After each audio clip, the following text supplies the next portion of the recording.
الحمدللہ ہم شیعہ ہیں، رسول سے، اللہ سے، اہل بیت سے محبت کرنے والوں میں سے ہیں۔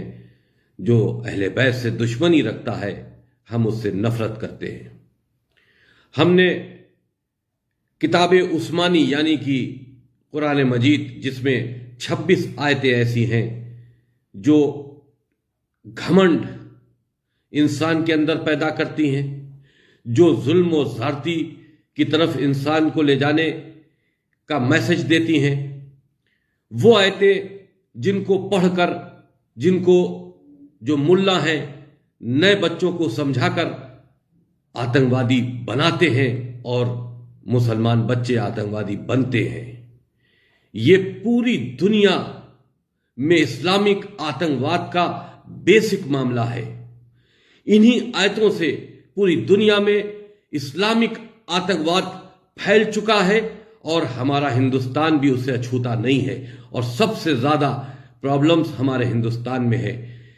کشمیری ہندوؤں کے ساتھ میں انہی آیتوں کی تلاوت کر کے کشمیری ہندوؤں کے ساتھ میں ظلم و زیادتی کی گئی، ان کو کشمیر سے نکالا دیا گیا، ان کی لڑکیوں کے ساتھ میں ریپ کیا گیا، ان کو جلایا گیا۔ ایسی گھٹنائیں پورے ہندوستان میں کئی جگہ ہو چکی ہیں، جہاں اسلام کے نام پر دوسرے دھرم کے لوگوں کو مار دیا جاتا ہے۔ دنیا میں اکثر ہم یہ دیکھتے ہیں کہ کبھی سیریا میں، کبھی عراق میں، جہاں جہاں آتنکوادی سنگٹھنیں پنپ رہی ہیں، انہوں نے ٹی وی چینلوں پہ لائیو گردنیں کاٹی ہیں اور اللہ اکبر کا نعرہ دے کر، یعنی کہ وہ اللہ کو بڑا کہہ کر اور اللہ کے نام پر اس آدمی کی گردن کاٹ رہے ہیں۔ وہ غیر مسلمان جن کی آپ گردن کاٹ رہے ہیں، کیا یہ اختیار آپ کو دیا گیا ہے؟ نہیں، یہ صرف اور صرف قرآن کے اندر جو سازش کر کے ابو بکر، عمر اور عثمان نے جو آیتوں کو سازش کر کے اندر ڈالا ہے، یہ اللہ کا کلام نہیں ہو سکتا۔ اللہ کسی کے ساتھ زیادتی کرنا، ظلم کرنے کا کوئی بھی اعلان نہیں کر سکتا، نہ کوئی ایسا میسج دے سکتا ہے۔ یہ سازشاً قرآن کے اندر عثمان کے ذریعے اور ابو بکر اور عمر کے ذریعے اس میں ڈالا گیا ہے، اور جس قرآن کو عثمان نے کمپائل کر کے پوری دنیا کے لیے لاگو کر دیا، آج وہ کتاب عثمانی ہم سب کے لیے واجب ہو چکی ہے، اور یہ کہا جا رہا ہے کہ اس قرآن کے علاوہ کوئی دوسرا قرآن نہیں ہے۔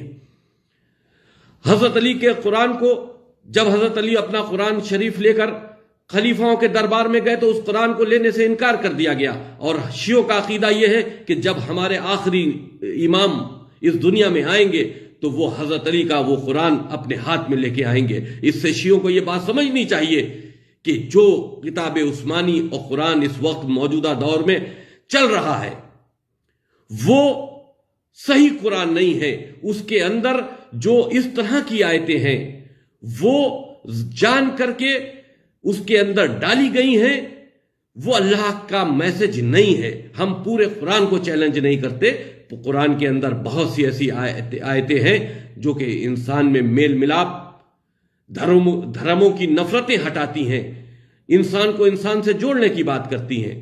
لیکن آج اگر ہم نے اس سلسلے میں کوئی قدم اٹھایا ہے تو پوری دنیا میں ہمارے خلاف ایک فتنہ و فساد پھیل گیا ہے۔